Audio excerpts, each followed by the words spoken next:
want to encourage somebody out there who's thinking about quitting and giving up. Somebody who has been praying for years for things to turn around. You're thinking about quitting, you're thinking about giving up. Don't give up. There are some times in life where you fall down and you feel like you don't have the strength to get back up. So it's like one step at a time.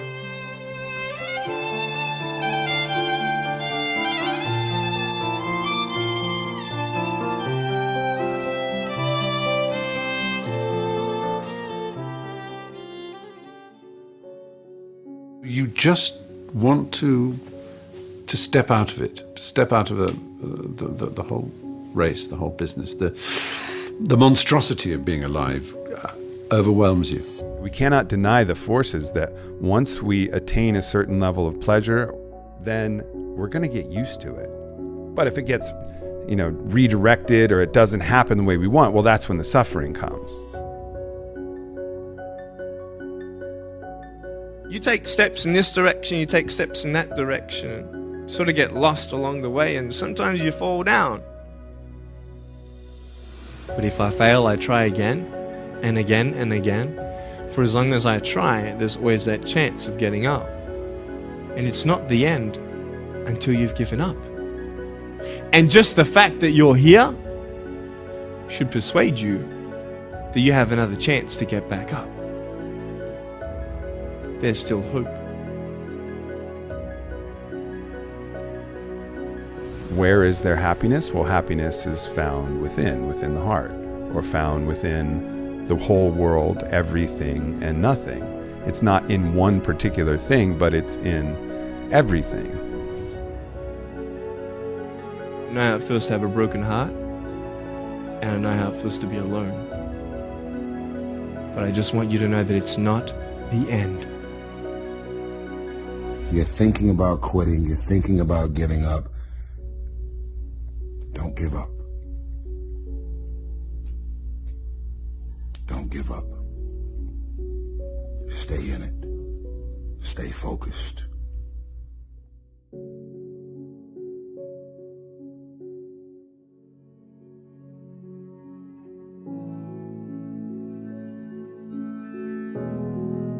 You've got to reevaluate and attack life again, and it's tough, it's hard. It's like being knocked back almost. Even though you're successful, it's like being pushed back again. Yeah, whether you win or you lose, the depression still sets in, right? Yeah. The number of teens, Gen Zers, 20-somethings suffering from depression and anxiety and loneliness. Loneliness is through the roof. This is one of the biggest issues that they're dealing with on college campuses.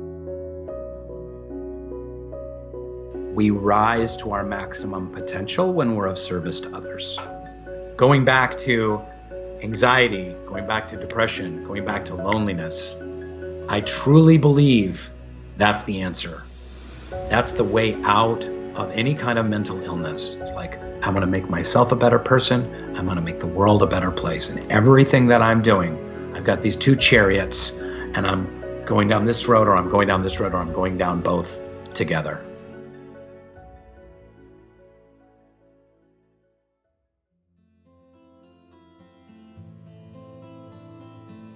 I've been there a lot in my life, especially before my car accident, my teenage years.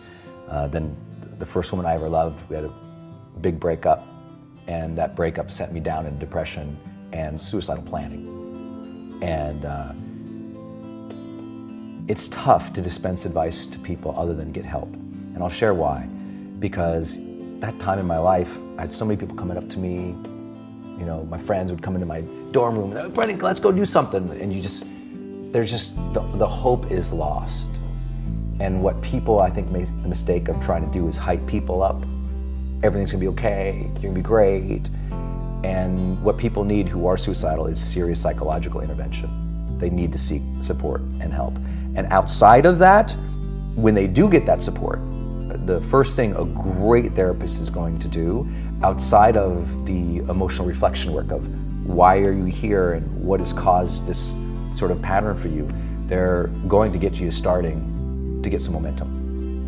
The most important thing is when you are super down, outside of finding that emotional reasoning for where you are, is to start getting momentum. Because with momentum comes hope. With momentum comes motivation. With momentum comes, that feeling that there's a reason for tomorrow.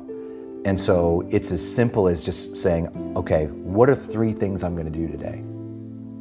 And I don't mean that like a lot of personal development guys would say, like, what are your 3 big goals for the day? Arr! I'm like, dude, sometimes that first goal is, I'm going to shower today. I'm really going to shower today. I'm going to walk to the library. I'm going to come home. And that's all they got. Like literally, that's all they got. And you gotta honor that struggle when you're in that place. Like know that where you're at, it is okay that you're there. And now you're gonna need help. And now you're gonna have to set up some daily practices just every day, win a little bit. Not like win your dreams, not like crush through goals, not like be a badass, not like, no, just momentum, man. Most of the guys I've dealt with in that position who were suicidal, outside of their therapeutic work, I said, the most important thing you can do is win the morning. I don't want to ever be flippant with the advice to people who are dealing with that situation outside of get some help, get some momentum, and be okay if that momentum is really small, because it will build. Trust that that momentum builds, and trust that those gloomy and bad, dark days, trust that those are going to be there. They'll get less and less and less as you learn how to cope, but they're gonna be there. And so when they're there, it's one of outside of teaching people to bring the joy in my life, I teach people to honor the struggle. Honor the difficulty.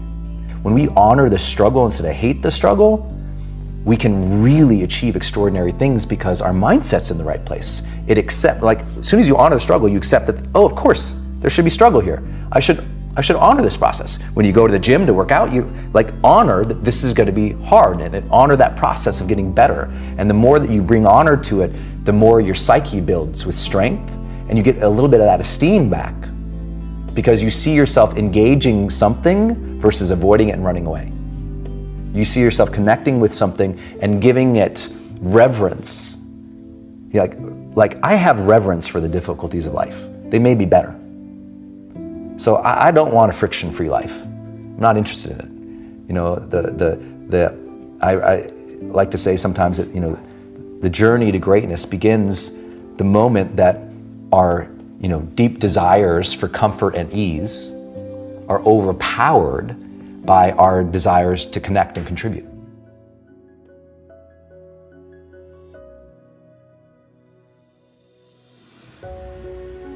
Because I look at veterans in the past, it was, I think in World War II it was called shell shock. It was all these different things, but it was not acknowledged in the way that it is now, but I think it needs to be talked about more. I think the more things are talked about, the more comfortable we are, and the more we can understand them. When I woke up one morning and saw that in a tweet that Prince Harry came out talking about his depression, it made me really happy. Because I've been places and someone has said, well, you lost an arm and a leg, so you had a right to be depressed, and I stopped him. I was like, depression is real. You don't even have to go through something traumatic. Some are caused by something traumatic. Some can be a chemical imbalance in the brain. And I feel like if you had heart problems and saw a cardiologist, well, everyone would be concerned about you, would know you're doing better, and it would be open and honest with the crew, anybody you work with. Not weird. But the most complicated organ in your body, if you have a problem with it, suddenly we don't want to talk about that? No, and you can get over it. And that's what people need to realize. You can be cured, you can get past it. That's what we need to realize. The reason I did it is because when I was in my depression, I thought I was alone. I didn't open up to anybody. So I thought someone's going to read this and it's going to help them. So as nervous as I was about the book, I kept thinking that one person is going to read it. Well, now it's open up this dialogue, and I'll go and I'll speak and we'll do Q&A, and people want to talk about it. I gave a speech in Florida, and it was an older crowd. It was like I was going to say, they were old, and I speak what's on my heart. And I gave my speech, and as I was closing, I kind of mentioned some depression.